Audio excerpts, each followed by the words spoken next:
Pasalamat sa Panginoon po, unang-una, agad po kay Pastor, sa pribilehiyo pong muli makatayo po sa likod po ng pulpito ng ating pong simbahan sa pagtitiwala na mayroon po ang Pastor sa mga preachers po natin.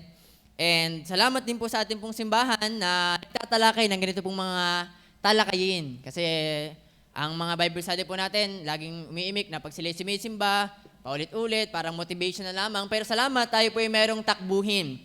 Meron tayong tema na tinuturo upang mas lalo pa nating makilala ang Panginoon, upang maitama tayo, upang ating pong maalaman, lalong higit, ang kanya pong mga salita. Nagsimula po tayo sa pag-i-start kung paano bumuo na isang pamilya. Mula sa panliligaw, mga dapat ihanda, tamang makakapartner, tamang mong ugali na dapat mong may sa buhay muna bago ka pumasok sa pagpapamilya. Dahil tayo po ay nagniniwala na ang pagpapamilya ay hindi isang simpleng bagay. Na ito ay gagawin mo para pa din sa kaluwalhatian po ng Panginoon. At the same time, kapag magsimula ka na ng pamilya, hindi po doon natatapos ang panawagan ng Panginoon. Sabi nga lang, lagi natin naririnig, mahirap lang yan sa simula, pero pahirap pa ng pahirap. And lalong, yung kaakibat na, wala po tayong tinatawag na perfectong pamilya. Pero salamat po sa salita po ng Panginoon na atin pong mapapag-aralan. Ngayon pong gabi, last week po ating pag-aralan ng isang part ng pamilya, ang mga tatay. Ano ba ang role ng isang tatay? And salamat po sa mensaheng ngayon. Ngayon naman pong gabi ating pag-aaralan sa mga nanay naman po natin. Ano ang role mo or role po ng mga nanay natin sa isang pamilya, lalong higit po sa pamilya na nasa Panginoon? So muli po, ang ating pong verse na binasa ay nasa Titus chapter 2, verse 3 to 5. Ang Titus po ay meron lamang 3 chapters. So kung kayo po ay nais makabagbasa ng isang book agad, sa isang upuan, I recommend po sa inyo ang Book of Titus. And sa pag-aaral po, ito po ay isang pastoral letter. So kasama po nito sina Philemon, sina Timothy, ganun din po kay Titus. So sa ating pong nabasa, makikita po natin dyan na merong ina-address sa verse 3. Sa verse 3 po, ang sabi doon ay, nagayon din sa mga matandang babae. So, nais po mo nating malaman sino po sa atin ngayon ang nanay na, may anak. Taas ang kamay. Yan. So, mga nanay na. Sino naman po sa atin ang may nanay? Taas ang kamay. Siyempre, lahat naman po tayo merong nanay. Wala namang putok sa buho. Wala namang galing sa basurahan. Minsan, naigalaw lang sa atin. Napulot ka lang namin sa basurahan. Pero lahat po tayo ay merong nanay. At the same time, ngayon pong gabi, nais po natin ma-address at unang makausap ang mga nanay po natin, yung mother's role. At the same time, nais din po natin kausapin ang mga aspiring maging nanay. Yung nais din magkaasawa, nais din pong magkaanak. Nais ng ni Paul na ma-address through Titus sa lugar po ng Crete ang mga magiging aspiring na nanay. At sa atin naman, bilang mga lalaki, bilang anak, pangatlo po ay yung ating attitude toward our mothers. Tayo ay nagpapasalamat na meron tayong nanay. And wag nating dumating sa punto na kaya tayo nagpapasalamat kasi wala na tayong nanay. Sabi nga nung sinubasakay namin kahapon sa Inay Priscilla, sabi na nila si Priscilla kahapon, gaiyak-iyak na kayo dyan. Nung namang nabubuhay, hindi nyo maasikaso. So ayaw natin dumating sa puntong kaya tayo gaiyak na, ga-effort na kasi wala na ang ating mga nanay. So ngayon po, ngayong gabi, nais nating magkaroon ng pag-aaral, bakit mahalaga na maating maipaliwanag or malaman ano ang role mo bilang isang ina o bilang isang nanay, bilang isang mami, bilang isang mama, bilang isang mudra, ay ating pong mapag-aralan yan. Ano po? So, background check po muna ng Book of Titus. Ang writer po ng Book of Titus, ay syempre po inyong mabasa chapter 1, si Pablo na alipin ng Diyos. Ang writer po ng Book of Titus ay si Paul, and ito po ay kanyang sulat patungkol po or papunta kay Titus. Ang kausap niya po dito, syempre, si Titus. And ito naman po ay sinulat sa lugar po ng Crete or Cretas, or sa panahon po natin ngayon ay nasa lugar po ng Greece. Ang nais pong kausapin ni Paul sa lugar po ng Crete ay ang mga false Christians, elders, aged man, aged woman, young man, and servant. So nais po ni Paul kausapin, Titus, ito ang mga makakasalumuha mo sa lugar ng Cretas. Ito ang mga naandyan sa lugar na yan. And we know or kung inyo pong mababasa, pagbabasa niyo ng Titus, ang Cretas po or Crete ay isa sa pinakamagulong lugar nung panahon po ni Paul. At yan po ay makikita niyo sa verse 12, yung pong kaguluhan na meron po sa Crete. Ngayon, bakit ito naman po ay sinulat noong AD 63? Kung AD 33 po umalis ang Panginoong Hesus sa pag-aaral, malapit or ilang years pa lamang po nakakalipas nung sinulat po ni Paul to Titus ang book po ng Titus. Bakit naman po ito sinulat? To correct and teach Cretans about the true God. Alam naman po natin, pag Greek, meron silang mga Greek mythology, Greek gods, nais ni Paul ituro ang tunay na Diyos at kung paano mamuhay ang isang Kristiyano at kung paano sila makaka-impluwensya at maipamamahagi ang biyaya po ng Panginoon. So doon po umuli ang mensahe po ni Paul sa mga taga-Crete. At ang ginamit niya po doon para yun ay address ay si Titus na atin din pong binamagit po kanina. So ngayon, sa ating pong pag-aaral sa verse 3, pagkatapos mong madiscuss yung sound doctrine, aged man, dumating po tayo sa aged woman. Pag most likely po kasi sa aged woman ay meron po talagang mga asawa or mga nanay. Ngayon, ibig sabihin ba ako'y aged woman, hindi ako mag-aasawa at ako'y tumanda, ako ba'y free na sa accountability? Hindi po ganun ang ibig sabihin ni Paul. Ang ibig sabihin lang ni Paul, habang ikay tumatanda, habang ikaw ay nagkakapamilya, dapat ikaw ay merong maging impluwensya sa lugar na nasan ka, lalong higit sa iyong pamilya. So, hindi po natin inaalis ang accountability kapag hindi ka nanay. Lalong higit naman po kung nanay ka, meron kang mas higit na accountability. Bakit? Meron kang pamilya na iyong pinakasasamahan. Ano po? So, dako na po tayo sa ating puntos. Number 1, how can a mother fulfill her role? Paano ang nanay or ang mga mothers natin ay mapufulfill ang kanyang role? Number 1, they should be a transformed mother. Bakit po natin nasabing transformed mother? Under po nun, sino po sa atin ang may nanay na unbeliever? Huwag po kayo mahiya. May nanay na hindi pa po baptist, hindi pa Kristiyano. Pakibaba po ang kamay. Sino naman po ang nanay ay believer na? Medyo madami na din po. Ngayon, sino po ang nakaranas na ang kanyang nanay dati unbeliever, ngayon po ay believer na? Taas po ang kamay. Nakaranas, dating unbeliever, naging believer. Di ba ano pong laking pagkakaiba nung ang nanay natin or nanay po ninyo ay hindi pa nakakakilala sa Panginoon at nung nakakilala sa Panginoon? Di ka po? We know na walang perfect pong nanay. Walang kahit maghanap ka, ayoko na sa bahay namin, hindi perfecto ang nanay ko, lilipat ka sa kapitbahay. Wala din. Lilipat ka sa kabilang bayan, bansa, mundo, kahit sa planetang Namek, pumunta ka. Walang perfectong nanay. Hindi natin sinasabing pag ikaw ay believer na nanay, perfecto ka. Lalong higit naman po pag unbeliever na nanay. Pero merong difference. Ang nanay na unbeliever at ang nanay na believer. Meron dapat silang pinagkaiba. Kaya we should always pray na, Lord, kaawaan mo din ang aking magulang. Kung paano ikaw inaawa sa akin, kaawaan mo din ang aking mga magulang.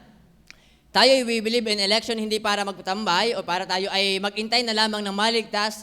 We believe in election para tayo ay magsipag, magkaroon ng assurance na merong pinili ang Panginoon tungo sa kaligtasan. And we don't know kung sino po dyan ang pinili ng Panginoon. Pero hindi naman po natin sinasabi na kapag unbeliever na, ay masama ng nanay o kaya dapat ng itaboy na nanay.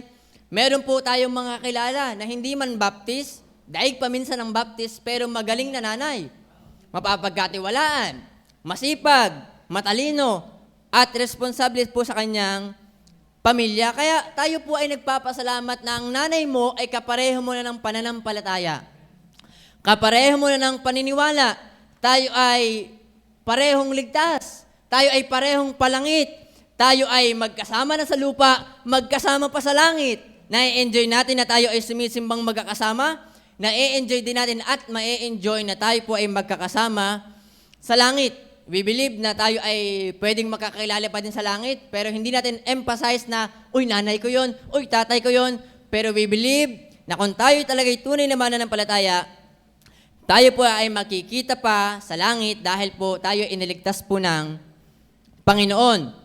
Ngayon, bakit po natin binibigyan ng emphasize ang transformed mother or ligtas na magulang? Especially po ang mga nanay. Kasi po sa panahon natin ngayon, sorry for the word, mayroon pong mga siraulo na ding mga nanay. In a word na siraulo mga nanay or hibang na mga nanay, bakit po? May mga nanay na nagpa-abort. At hindi nga lang po natin masyadong nababalita, sa ibang bansa po ay millions of our generations ay pinapatay na through abortions. Abortion pill, yung hinihila yung baby, hindi na umiinom ng kung ano-ano para lamang ma-abort. They say na ayaw ko maging nanay. And they find the solution, patayin ko na lamang ang baby na to. May mga nanay pong ganon. May mga nanay na bugaw. Kung kayo po ay nanonood ng balita, yung napanood ko po isang araw, merong nanay, may anak na dalaga or bata, nakikipag-usap sa foreigner. Anong ginagawa? Medyo sensitive content po ito. Yung kanyang nanay ay kausap yung foreigner, binubugaw, merong bote ng Coke yon, Coke na litro ata yon, isinusuot sa ari ng kanyang anak na babae habang pinapanood ng foreigner for the exchange ng dollars. Ano po sila ay magkaano-ano, nanay at anak niya po yon, pero kaya niyang gawin ang ganong walang hindi natin maintindihan kung anong utak meron ang ganong nanay. So we believe na napakahalaga na ang isang nanay ay nakakakilala sa Panginoon. Merong mga nanay na itinatapon na lamang sa basurahan ng anak, iniiwan kung saan-saan. Yung ibang baby na nakikita na lamang nilalanggam, pinapaampon na lamang. So we believe na napakahalaga na ang nanay po natin ay transform or ligtas na mga nanay. Merong mga nanay na minomoles siyang anak, merong ipinamimigay, merong ipinapagamit sa iba para lamang sa pera. At the same time, worstly, ibinebenta ang anak. Alam niyo po ba, merong mga bentahan ngayon, 25,000 for the baby. Ano po ang value na lamang ng baby ngayon? 25,000. Pag may ganun kang pera, pwede ka nang bumili ng bata. Eh kahit po siguro yung nakausap nga namin, 18 ng anak. Eh hindi kayang ibenta ang kanyang anak ng 25,000. Bakit? Ang isang nanay na matino ay hindi kayang gawa ng ganung kasama ang kanya pong anak. Kaya napakahalaga na tayo ay nag-aaral ng tamang role ng isang nanay. Kasi pag hindi natin ito napag-aralan, lumalaki tayo ay nabubuhay sa mundong kurap, pasama at pasama pa na even ang magulang, even ang iyong kapamilya ay pwede kang gawa ng kalokohan, kababuyan at kasalanan. So we should emphasize a different view of Christians, mothers. Dapat bilang ikaw ay nanay na Kristiyano, ikaw ay maging iba sa mundo po nating ginagalawan. Kaya kung ikaw ay Kristiyano, meron kang nanay na nakakilala sa Panginoon, magpasalamat sa Panginoon. Lord, salamat, ang nanay ko ay nakakilala sa Panginoon. Kung ikaw ay isang Kristiyano, nanay, sa mga nanay po natin nakakilala sa Panginoon, Lord, salamat, iniligtas mo ako. Kasi kung hindi mo niligtas, hindi ko alam kung anong kaya kong gawin sa aking anak. Merong mga nanay na hindi nakakilala, bigla na lang sinasaktan ng anak, binabaril, at iba't ibang mga klase. Pero salamat, we are transformed believer. Binago tayo ng Panginoon na tayo ay Kanyang iniligtas. Kaya ano ang balik natin sa Kanya? Bilang mga kabataang may nanay na nakakilala, bilang nanay na Kristiyano, tayo po ay magpasalamat sa Panginoon. At kung ikaw ay dalagang Kristiyano, na nais maging nanay banda-banda dyan, ay magpasalamat ka din sa Panginoon. Hindi ka na kasama sa social winning sa labas na may bit-bit na 2 anak at paiyak-iyak na. Iniwan po kami ng aking pong kinakasama. Salamat, ikaw ay dalaga pa lamang, nakakilala ka na sa Panginoon. So don't stop praying. Don't stop sharing the gospel to them. God hears us. Kay sarap na magkasama tayo sa lupa, kasama mo pa din siya hanggang sa langit. How marvelous na tayo ay merong nanay na nakakakilala sa Panginoon. Ngayon, may mga nanay naman tayong believer. Yet, ang kanilang family ay unbeliever. Di ka po? Meron tulad ng mga mothers po natin dito. Member na, baptized na, pero ang kanilang asawa ay unbeliever pa. Anong payo ng Panginoon? Dapat ba silang hiwalayan? Dapat ba silang itaboy, makapag-divorce? May payo po ang Panginoon sa ganitong kalagayan. 1 Peter chapter 3, verse 1 hanggang 2. Kasi po, ito na-address Ako ay isang Kristiyano lamang, ang asawa ko ay unbeliever pa. Ano ba ang dapat kong gawin? Apostle Peter says this. Sinabi niya po ito, gayon din naman, kayong mga asawang babae, pasakop kayo sa inyong sarili-sariling asawa, upang kung ang ilan ay hindi tumatalima sa salita, unbeliever, ay mga hikayat ng walang salita sa pamamagitan ng ugali ng kani-kaniyang asawang babae. So, mayroong pa ding purpose ng Panginoon, bakit unbeliever pa din ang iyong asawa? Paano mo sila mawiwin? Sabi ni Apostle Peter, sa pamamagitan ng ugali. Verse 2, sa pagkamasid nila sa inyong ugaling mainhin na may takot. Hindi man sila palaging nasyasyaran, hindi man sila nakakatin sa simbahan, paano ko sila maaakay sa Panginoon? Apostle Peter says, ayon sa iyong ugali. And hindi natin alam, baka hindi nakaka-attend, dahil din ang ugali natin. Ay, sisimba ako diyan, ikaw naman bigyan din.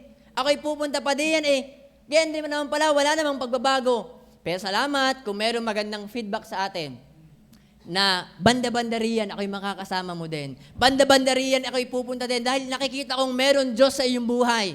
Merong binabago sa iyo. Ibang-iba ka pag galing kang simbahan. Ibang-iba ka pag ikinagbabasa ng Bible. So, ganun po sana ang maging balik na mga unbeliever po ninyong asawa na sa pagkamasid nila sa inyong ugaling mainhin. Ano po? 1 Corinthians chapter 7, verse 13 to 16. Even Apostle Paul addressed this. Kasi may ganito pong kalagayan. Hindi bago na ikaw ay Kristiyanong nanay na meron pang asawang unbeliever. Anong sabi ni Paul? At ang babaeng may asawang hindi sumasampalataya, unbeliever, at kalooban niya makipamahay sa kanya, ay huwag niyang hiwalayan ang kanyang asawa. Hindi ibig sabihin, unbeliever, hiwalayan mo na, i-divorce mo na, i-annulment mo na. Huwag hiwalayan. Bakit? Verse 14. Sapagkat ang lalaking hindi sumasampalataya ay nagiging banal sa pamamagitan ng kanyang asawa. We don't say na sila'y maliligtas dahil ligtas ka, hindi pamilyahan or by partner ang pagpunta sa langit. Hindi po ganon.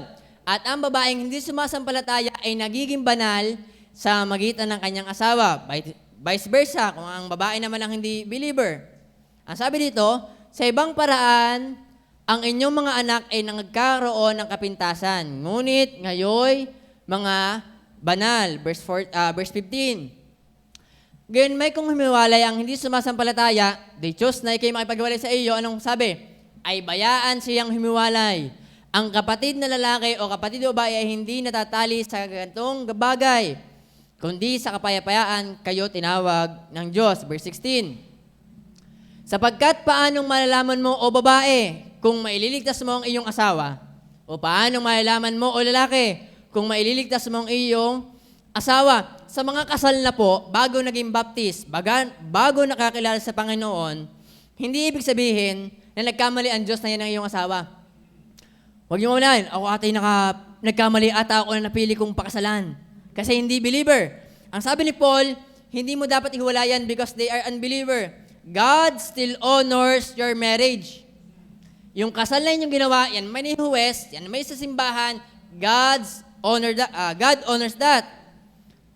Huwag mong hiwalayan. Yung inyong kasal na nangyari, in-honor pa din yun ng Panginoon. Hindi siya nagkamali doon. Bakit? It can be still a way of sharing the gospel to them. By your life, by your prayer, and by your love. Hahanap ka pa ng kapitbahay na masyasara na yung asawa mo hindi pa nakakilala sa Panginoon. Sabi ng Panginoon, it can be your way upang meron kang mawitnessan araw-araw. Gusto ba? Gabi-gabi. Pwede mo siyang siran umaga, kahit gabi pwede mo ding siran. Bakit? God is showing them by you na by your life, by your prayer, and by your love, ipakita mong ikaw ay transformed mother. Iba ka.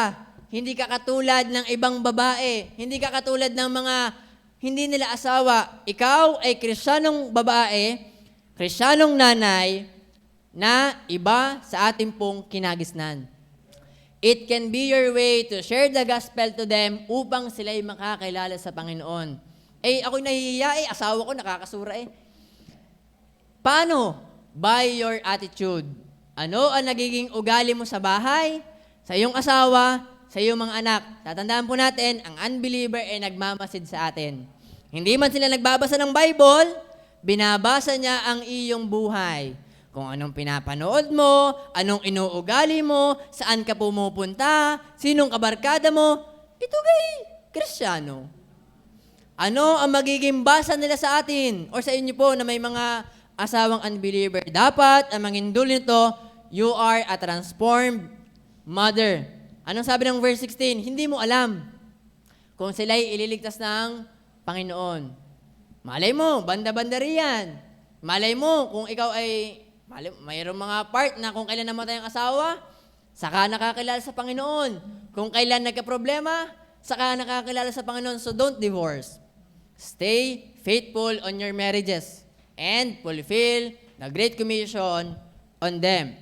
So fulfilling your role, it is very important to experience a transformed life, to perform godly motherhood. Nagsimula tayo, paano ba magpo-fulfill ang isang nanay sa kanyang role bilang isang nanay? Dapat una niya munang maranasan ang kaligtasan ng Panginoon. Kasi kung hindi, nanay lamang siya. Pero nang nakakilala sa Panginoon, nanay siya with the purpose na maging taga-akay din ng kanyang asawa, ganoon din ang kanya pong mga anak. Kaya biyaya po talaga, inyong balikan, salamat, meron akong Kristiyanong pamilya. Huwag niyo po yan i-taken for granted. It is a blessing from God. So, number 1, in fulfilling mother's role, you should be a transformed mother. Number 2, dapat po nating malaman patungkol sa mother's role. Tingnan niyo po ang sabi ng Titus chapter 1, verse 12. Ang sabi po ng Bible, sinabi ng isa sa kanila rin, ng isang propeta ng sarili nila, yung writer po ng kinikilala nilang prophet sa lugar po ng Greece, ang mga taga-Kreta, kailan pa may ay mga sinungaling, masasamang hayop, matatakaw na mga tamad. Isipin mo yun, papupuntahin ka sa isang missionary field. Maganda dyan. Ang pupuntahan mo dyan, sinungaling, masamang hayop, matakaw, tamad. Kaya itong si Titus, medyo kabado, ang Crete na kanyang pupuntahan ay hindi isang maamong lugar. Mga sinungaling, masamang hayop. Isipin yung description yung kanilang prophet, yung kanilang writer, masamang hayop, matatakaw na mga tamad. Iba pa kung matakaw na masipag Pero matakaw, pero tamad. So, in fulfilling motherhood, it is also important to be a mother who is truth-oriented. Not just transformed mother, but also a truth-oriented mother. Cretans are known to be liars. Yung word daw pong, isa po sa definition ng liars ay krititso. Ibig sabihin, taga-Kreta. Magbigay natin ng example. Halimbawa, basta po kasi lugar binibigay nila minsan sa pangalan. So, pagkikisinungaling, ay, taga-Crete yan. So, ganun ang ginagawa nila. Based sa isang lugar ang kanilang pangalan. Pag sabing sinungaling, ay, taga-Crete yan. Ngayon, in fulfilling motherhood, alam ni Paul na mayroong mga nanay sa lugar ng Crete. So, Paul says to Titus, the motherhood or mga nanay dyan sa lugar na yan should be a truth-oriented mothers. We live in a world full of fake news. World full of scam, prank, chismis. Naando na tayo sa ganung mundo. At yan nasa social media, kapitbahay natin, at mga napapanood natin. So, Christian mother should be a truth-oriented na hindi madaling maloko, hindi basta-basta mapapaniwala, at mabagong isip sa tama. Pag ikaw ay naniniwala sa katotohanan, dapat hindi ka basta-basta naloloko, napapaniwala at nababago kung ikaw naman ay nasa tama. Maging matibay sa katotohanan ng Bible. Pag sinabing mga mothers ng JABC, mga Bible yan, mga Bible believer. Pag tinanong mo yan, may verse yan. Alam niyan, ipaliwanag ang ating doktrina. Meron kaming na-witnessan na nakaraan. Alay, punta na lang tayo sa ating simbahan doon. Bakit? Hindi namin kayang ipaliwanag yan. Meron na lamang tayong mga leader na sila na lamang paliwanag. Bakit? They don't know. Pero matibay sila. Hindi mo sila basta mamapasimba sa inyo. Hindi mo sila basta masyasyaran. Bakit? Matibay sila sa alam nilang katotohanan. Pero sila'y mali. Pero dapat tayong nasa tama. We should be strong in our belief, lalong higit po sa Bible, sa mga practices natin mga Baptist. Mga nanay, kayo po ang unat higit, mga tatay, ganun din. Bakit tayo walang sayaw? Bakit wala tayong festa? Bakit hindi tayo nagsisine? Kaya salamat sa ating simbahan, nagtuturo po niyan. And hindi dapat matapos simbahan. Dapat ito'y pinapalo up sa bahay. Dapat ito'y kinakamusta. Oh, kamusta sa school? May nangyari bang ganito? May ganito ganyan ba? Oy, mali yan. Oy, hindi tama yan. Mothers, fathers, mga magulang, you should be truth-oriented. Muli, ang hindi lang kausap ni Paul dito ay mga aged woman or aged man, even young people and servants, kinakausap niya, we should be all truth-oriented. Hindi tayo friends-oriented. Bakit? Ang kaibigan mo'y pwedeng mawala dito sa simbahan. We should not be parents-oriented. Ang mga magulang mo'y pwedeng mag-backslide. Ang leader mo'y pwedeng mag-backslide. Ikaw mismo mo'y pwedeng mag-backslide. So we should be truth-oriented. Ang katotohanan dapat ang nagpapatibay, nagpapanatili kung bakit po tayo nagpapatuloy sa Panginoon. We should be truth-oriented. Letter A, under truth-oriented.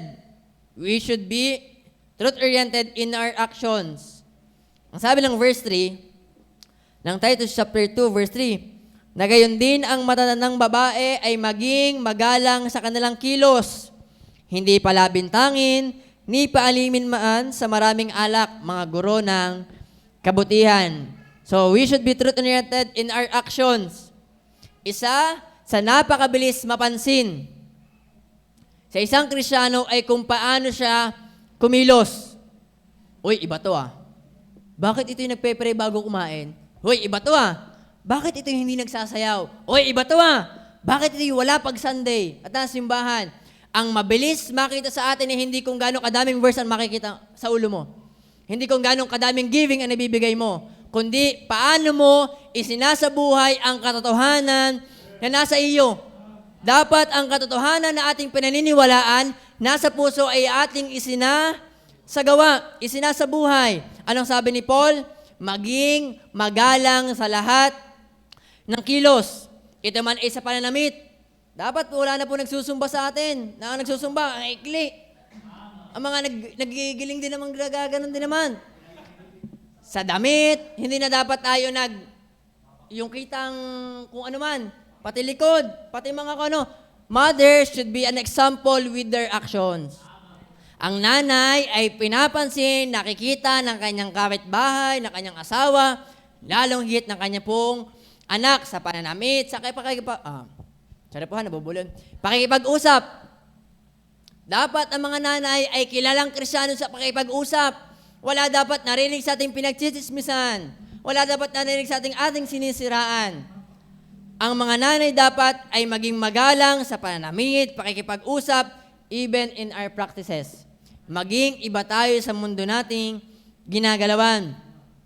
Dito tayo kakikitaan ng pagkakaiba kung ating unang isinasagawa. In our actions, maging magalang sa lahat po ng kilos.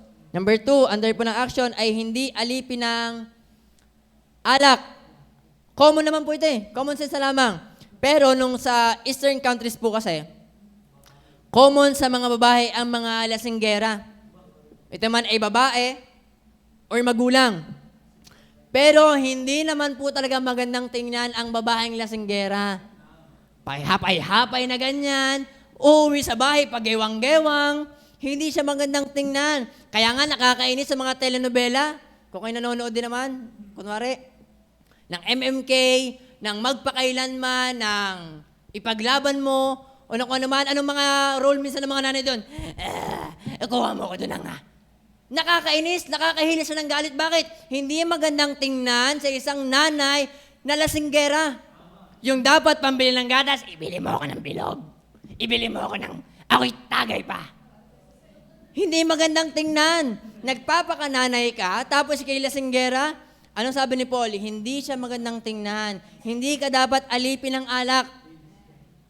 So kung tayo naman po naniniwala or na masama po talaga ang alak, yung pambibili mo ng alak, pambili mo na lamang ng kung anong mas magandang bagay. Sinisira mo na yung katawan, nasasayang pang iyong pera. Ngayon, hindi ka dapat alipin ng iyong alak. Bakit? It shows your actions. Nakikita yan. Gumaling ka ng mag-acting. Namumula pa naman yan paglasing. Kung magkikilos, amoy chiko. O kung ano man. Huwag maging alipin po ng alak. Most likely, mga nanay, wag po. Huwag hahawak ng alak. Magpakalasing na lamang kayo sa pagmamahal ng inyo pong mga asawa. Ano po? Not just in action. Number 2, in attitude. Sabi po ng verse 3, pakibasa nga po. Verse 3, ready, read.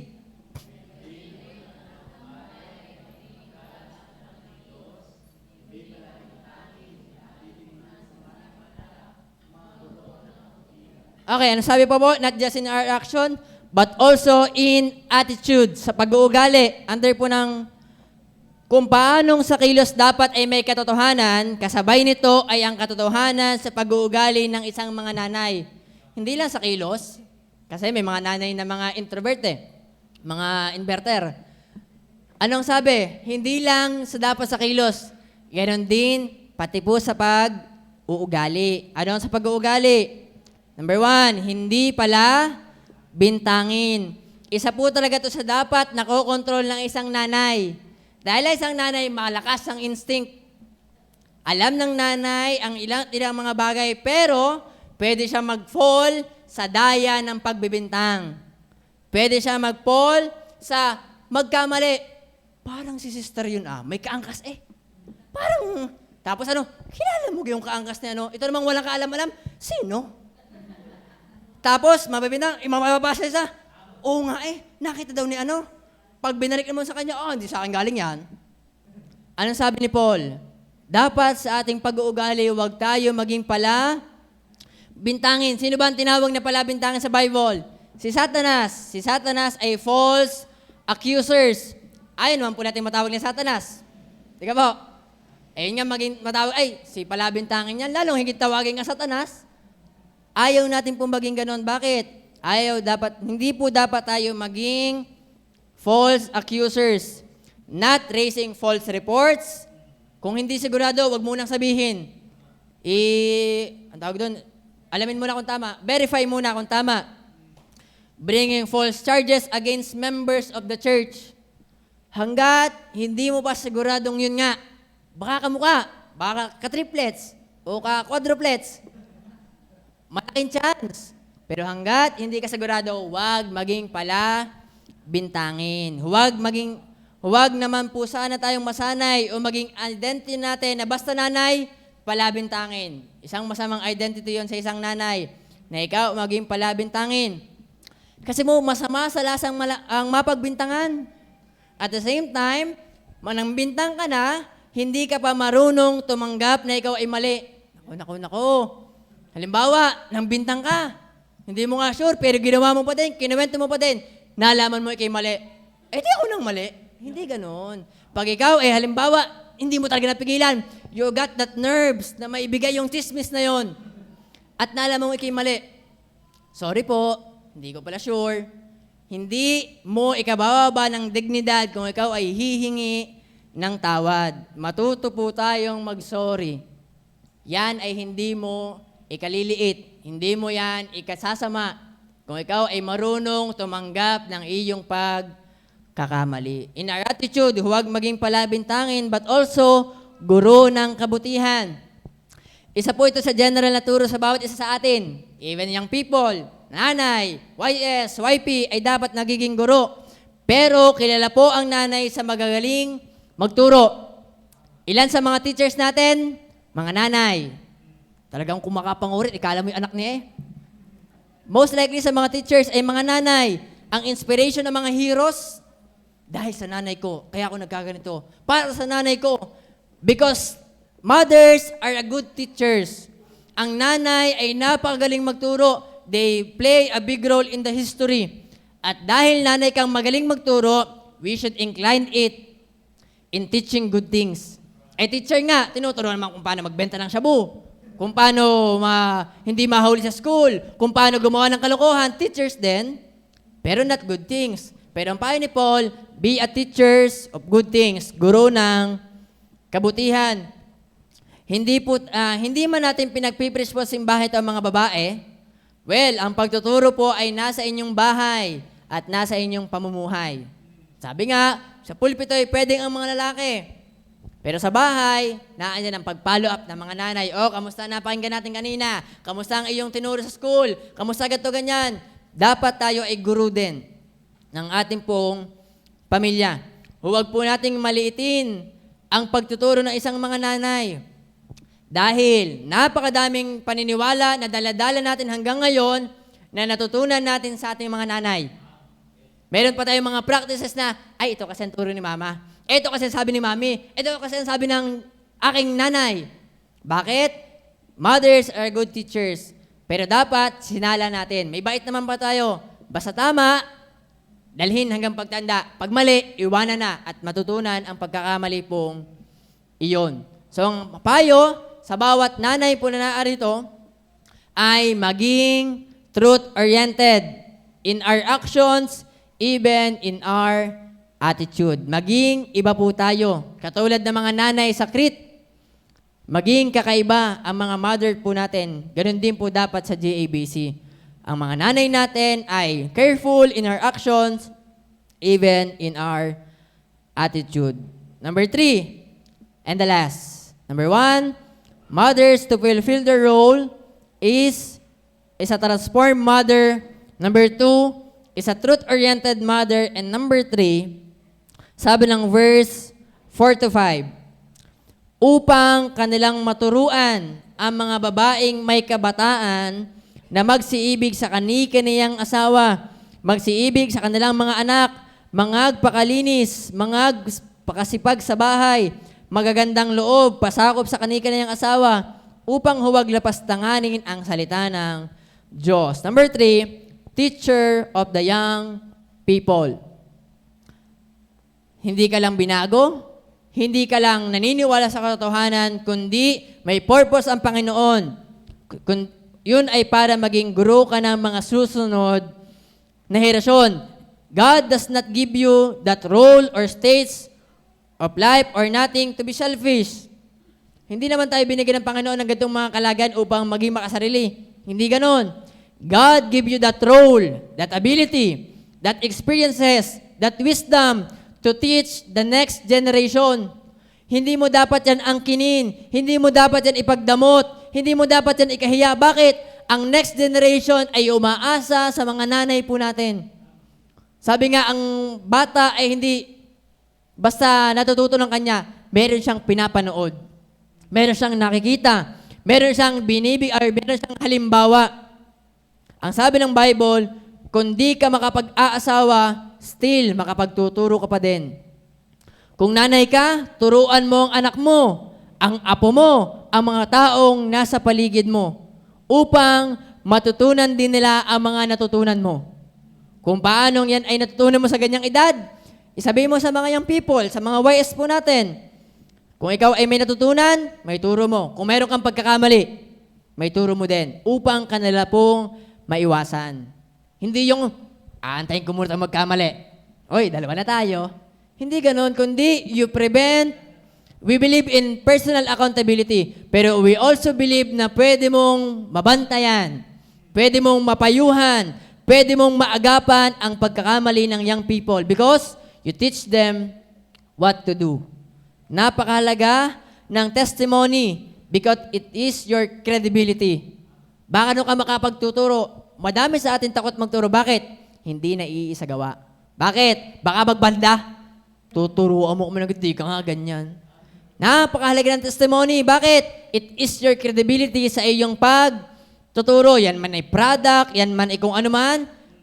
To test your credibility, you should have that good testimony. Ano po? Pero sa mga kabataan naman, sa mga WS natin, hindi natin yung license upang wag nang makinig. Hindi ibig sabihin, hindi nila magagawa ay, sige nga, matesting. Wag. Kundi matuto tayong makinig. Paano po magiging teacher of the young people? Letter A, in your spiritual needs. Sabi ng verse 4, upang kanilang maturuan ang mga babaeng may kabataan. Ano ba ang kanilang ituturo? Siyempre po, spiritual needs ng kanilang mga anak, ng mga tao na sa paligid nila. Tingnan po si Timothy. 2 Timothy 1 verse 5. Sabi po ni Paul kay Timothy, na inaalala ko ang pananampalatayang hindi pa kunwari na nasa iyo, na namalagi muna kay Loida na iyong lelang or lola, kay Eunice na iyong ina, at ako'y naniniwalang lubos na nasa iyo rin naman. Even Paul recognized ang lola ni Timothy, ang nanay ni Timothy, alam niya, meron siyang confidence na tinuro niya din ito kay Timothy. So mga lola, sa mga nanay, you should be teachers. Tayo dapat po ay maging guro. Hindi man ako nagtuturo simbahan, hindi man ako magaling. Pwede sa ugali pa lamang. At meron po tayong Bible. Meron tayong pastor nagtuturo. Meron tayong mga Bible study. Meron tayong mga napakadami na po ng way upang makapagturo. Kaya, we should be a spiritual teachers. May mga needs po ang mga anak po ninyo. Ang prayer, tingin po sa Bible, ang mga madalas sa mga babae at mga nanay na nagpe-pray, most likely answered prayer na kukuha sa Panginoon. Kay Hannah, yung sa unjudged judge, yung sa most likely sa mga babae na nagpe-pray sa Panginoon, ay tinutugon ng Panginoon. Kaya kung may pinagpe-pray ka, ilapit mo sa mga nanay, malay mo, to pa rin. Wag lang, kung ano man ang ating pong pinagpe-pray, napakalaking part ang spiritual needs po ng mga binibigay po ng mga nanay. Ang prayer life ng mga nanay ay mabisa. Isipin niyo po yun, maghapon sa bahay, o di magpe-pray doon. Tapos, kung merong mga YS o YP na discourage, lalo po sa mga ladies natin, mothers, you are called to help them with meekness. Mahina ka kasi. Hindi mo kasi ako kagaling. Hindi po ganoon. Naandun yung puso natin magturo, magtama, may bahagi, pero laging payo ni Paul, may kahinahunahan. Ang kailangan ng nakikinig ay hindi yung galing mo, kundi yung knowledge, yung wisdom na nasa iyo. Ano po? So you should be a teacher of young people by spiritual needs. Letter B, relationship needs. Ang pangangailangan ng isang relationship. Kasi mga kabataan, mga West, wala pa yung alam sa pag-aasawa. Sinong mapapagtanungan? We know na iba't iba ang nangyayari sa pamilya. May iba't ibang style. Pero meron pong pagkakatulad na pinayo ni Paul sa mga taga-Cretans. Iba naman ako sa iba. Iba naman ako sa kanila. Pero meron po kayong katulad. Bakit? Ang mga young people po ng Cretans ay mga malaswa, ayos sa commitment, merong problema sa kanilang mga relationship. So mothers or aged women should be there to teach them. Ang mga young people ng Crete, alam ni Paul na papunta dun sa kalokohan. Sino magpo-prevent? Sino magtuturo? Hindi naman basta makakapunta si Paul. Sinong inaasahan? Yung mga nanay na kasama nila. They should be a teachers in their relationship. Anong kailangan ng relationship? Na andyan ang magsiibig sa kanyang asawa. Common sense lamang po ito. Pero today, sense are not so common. You share them what happened when they loved their husbands and when they not. Alam mo, yung mister mo, kilala ko yun eh. Yung asawa ko ganyan din. Malay mo, gusto lang ng lambing. O kaya gusto mo, mother should be teaching them kung ano ang dapat gawin ng asawang babae. O yun nga, pagiging nag-asawa, dapat mong mahalin ang iyong asawa. Muli, kailangan mo ng credibility. Dapat mahal mo din ang iyong asawa. Bakit? Baka bumalik yan. Kayo ga po, mahal niyo ga po ang tito. So, mahirap, mawawalan ka ng credibility. So, ang sabi ni Paul, magsiibig sa kanyang ang kanyang asawa. Isa lang po, mali po ako. Magsiibig sa kanyang asawa. Number 2, kailangan sa relationship, magsiibig sa kanilang mga anak. Siyempre po, may pagpapilya ka, Lord willing, magkaanak kayo. Sa napapanahon po ngayon, sino ba magiging magulang? Millennial and Generation Z. Yung pong amin. ay magiging mga magulang. Mothers should be the one teaching how to love their children, including sacrifices and selflessness. Ang millennial at ang generation namin, miski yung bata, inaayak di yan, bahala yan. Miski nagugutom, hindi pasting kaming 2 bata. Pero mothers should be the one teaching kung paano mahalin ang mga anak. Kung paano maging mapagmahal, maging mapalahanin, kung paano magsakripisyo, kung paano hindi maging makasarili. At ang nanay po ay most likely ay mga ganon. Most likely sa mga nababalita na mga irresponsableng mga nanay ay naka-experience ng irresponsableng nanay din. Ginagawa nila, pag sila na-interview, ganito po kasi ang tinuro sa akin, ganito po kasi ang nangyari sa amin. So, they should be mothers who are Christians. Dapat po itong matigil sa panahon po ninyo. It should be stopped. Hindi po dapat paghihiganti ang pagiging magulang. Pinalo ko na yung bata ha. Pag nagkaanak ako, hindi lang palo. Bubugbugin na kung ano man. Hindi po paghihiganti ang pagiging magulang. Hindi ako pinag-SM hindi ko din pag-SM-in yan. Ako pinapapasok mo ng 3 ilog ang pinupuntahan, bundok ang pinupuntahan. Ganyan din ako pa nagkaanak. Hindi po dapat paghihiganti ang pagiging magulang. They should love their children. And part po ng pagmamahal ay pagtatama. Hindi ibig sabihin ng pagmamahal ay hindi mo na itinatama. Narito po ang pagkokorek. Mga lolo at lola, mga bayanan, mga kasama sa bahay, magpapayo lamang po tayo at hindi makikialam. Alam ng parents ang kanila pong mga anak. Kasi po ang point po natin dito, yung iba po kasi, iba yung pag may mga anak na kaya mo sa palo. May anak na kaya sa paliwanag. So, hindi porket gumana sa iyo ay gagana din sa kanila. Ang atin lang, or sa inyo po mga mas matanda, ay magpayo. Ngayon, sa mga young parents, lawakan ng pag-unawa. Kung tama, makinig muna. Alam naman po natin kung tama ang pinapayo sa atin. So kung pag tama, at alam mong makikipinabang ka, makinig.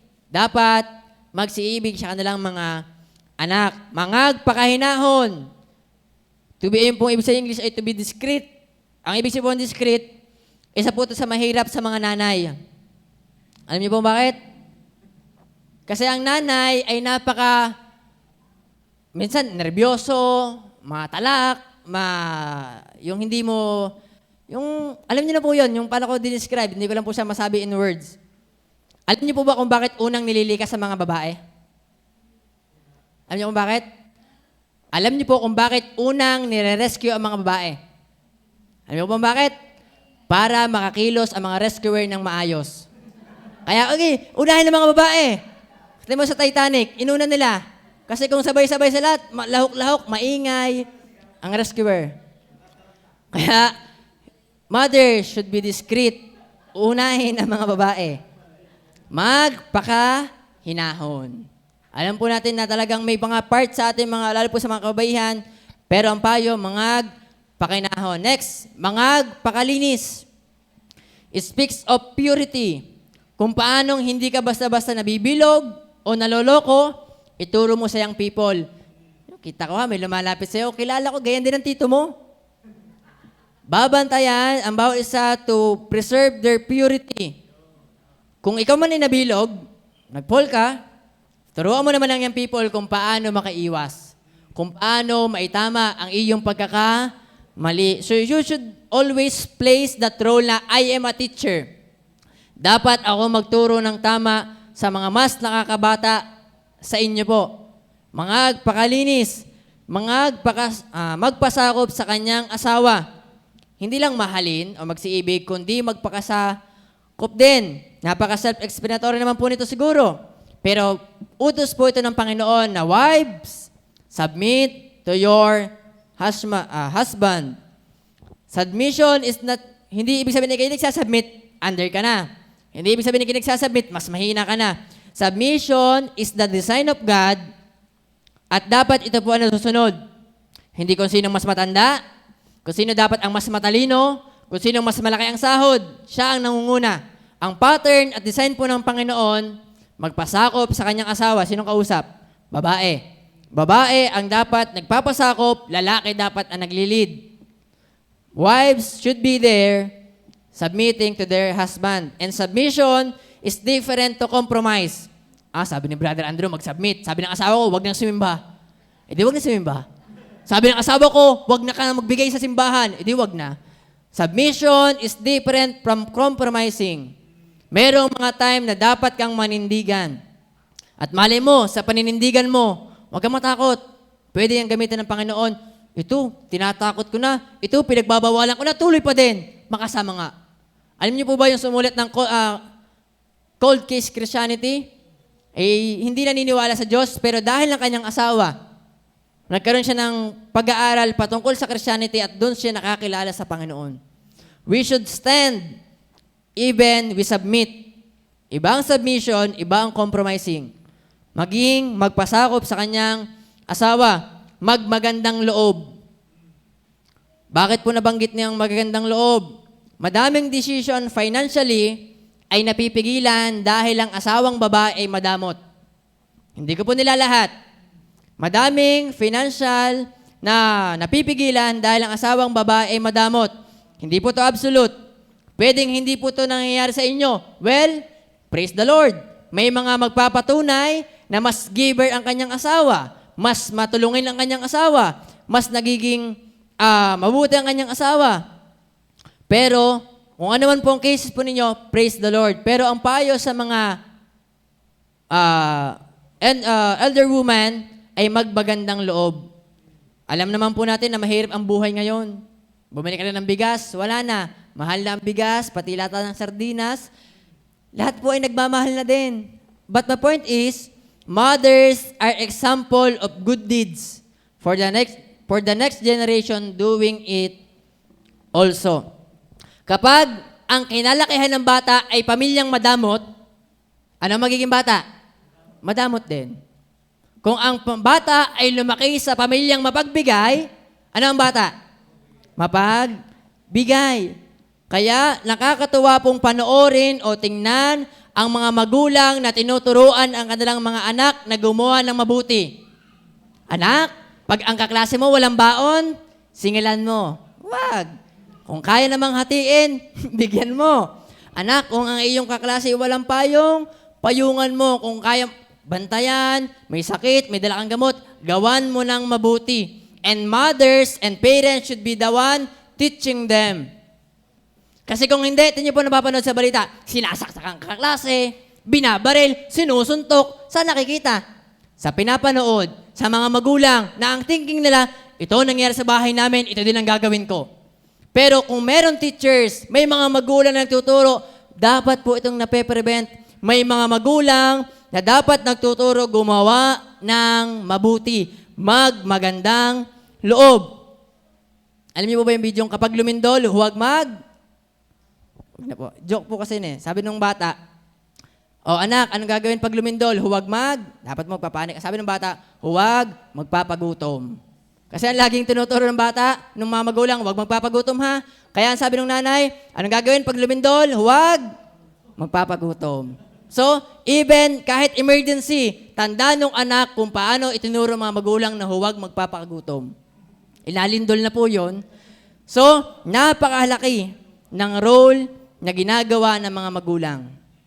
Yung simpleng pagtuturo ay daladala nila hanggang sila'y lumaki. Letter C, last.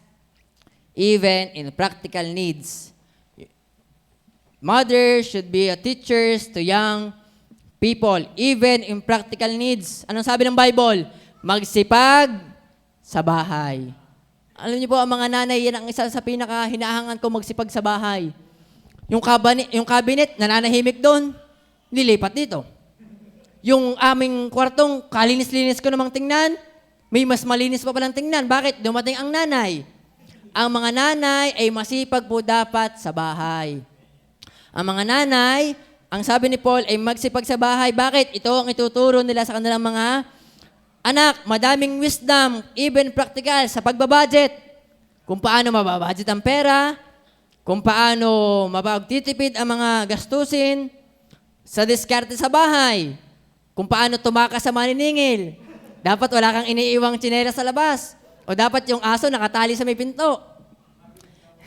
sa, even sa diskarte sa bahay, sa budgeting ay matutunan sa mga nanay. Diskarte sa pag-aalaga sa anak. Kung paano magpalit ng diaper. Kung paano magpadigahal ng bata. Kung paano mapapatahan. Isipin mo yung bata na iyak. Yung pala, tumain na, binigyan mo ng dede. Bakit? Hindi alam ang gagawin, pero may dapat mga nanay na even practical things ay tinuturo sa mga kabataan. Pati sa time management, kung paano gumising na maaga, kung paano mapapagkasya ang maghapon, kung paano kahit pagod ay magiliw sa kanyang asawa. Ano ba, nung isang araw umuwi ang pagod, doon ko na-realize na napahalaga nga palang merong magandang bubungad sa iyo. Ako sabi ko, ako'y pagod eh. Pag may sumulubong din sa aking ibang tansya, baka hindi ko rin matansya. At madalas umuwi ang mga tatay po ganun. Pagod sa ganyan. Wala na. Ang nangyayari, yung dapat pahinga ng time, na dapat nagkape ka na ga, kamusta sa trabaho, may kinain ka ga, may sahod na ga. Even in practical things. Ang sabi po ay na dapat may turo din sa mga young people. Sabi nga, pag gusto mo maging nanay, bawal maging tamad. Hindi pwedeng tanghali ka na gumising. Bakit? Ang mga asawa mo at anak mo nakapasok na sa school. Babago ka pang babangon. Ang mga lahat na nangyayari tapos na. Wala ka pang nagagawa. So, pag nanay, bawal maging tamad. Even teaching practical things are role of mothers. So, yan po ang sabi, in teaching the young people. So, number 1, in mother's role, it should be a transformed mother. Number 2, mother should be a truth-oriented mother. Number 3, mother should be a teacher of the young people. For our conclusion, pakibasa nga po. Ready now? Read.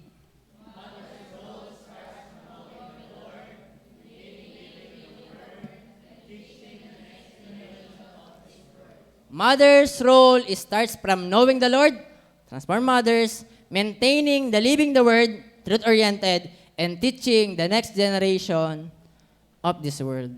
Yan po ang ating pong pag-aaral patungkol po sa mother's role po ng ating pong mga nanay. And for our application, ako po aawit sa Panginoon. And ang aking pong aawitin ay pinamagatang Aking Inay, Salamat. Inyo pong pakinggan ang mensahe po ng kanta pong ito. And napakaganda po ng mensahe ng kanta pong ito. Habang ako'y nag-outline ay nagpa-practice din.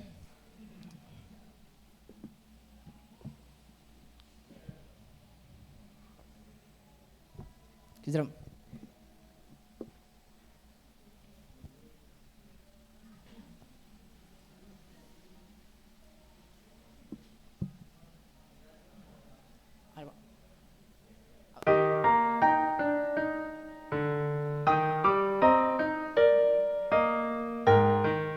Ulit.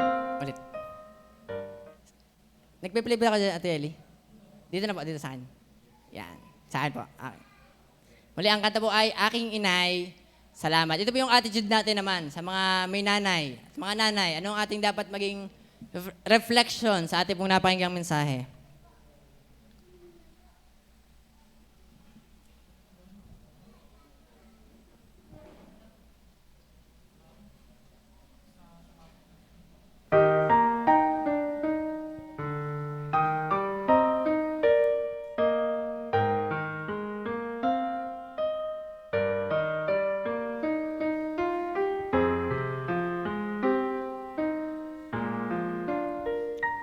Simula sa sinapupunan hanggang mundo'y kinamulatan, ang kalinga mo'y hindi mapapalitan. bantayan. Dahil sa iyo, aking ina, si Jesus ay nakilala, at sa buhay mo siya ay aking nakikita. Walang hanggang papuri ang hatid sa Diyos Ama natin na nasa langit, sapagkat ibinigay niya sa'kin si Ina. Kahit buhay ay kanyang iaalay.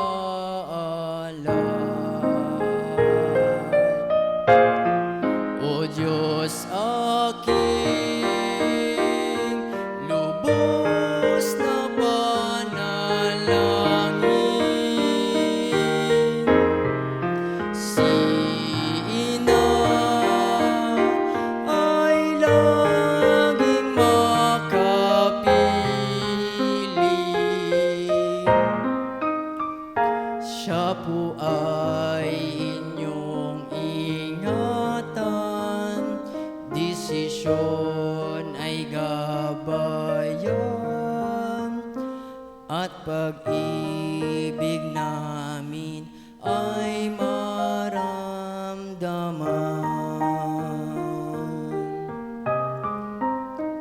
Siya ang tunay kong kaibigan, lagi ko siyang nalalapitan.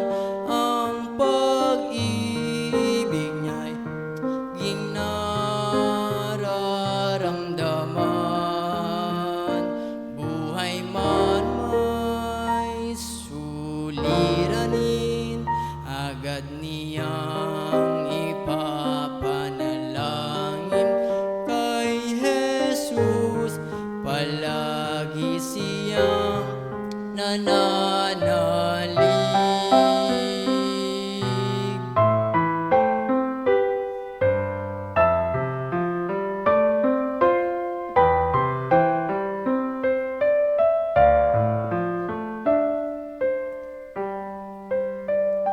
Sa aking munting awitin, isang mensahe ang ipararating. Si Inay palagi nating mamahalin. Mayroon mang siyang kahinaan, agad nitin siyang alalayan.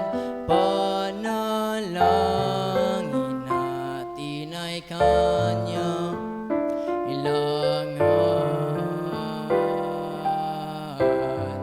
Walang hanggang papuri ang hatid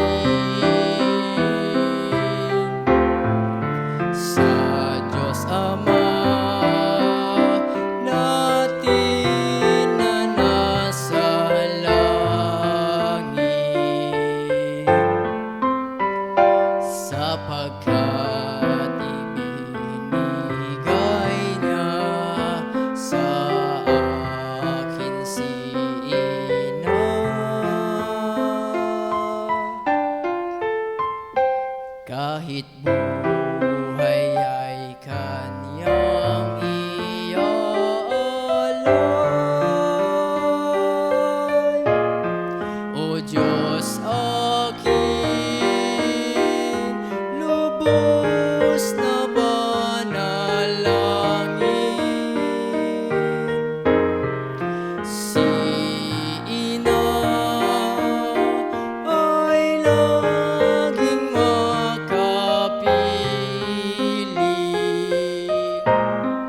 at pag-ibig namin ay maramdaman.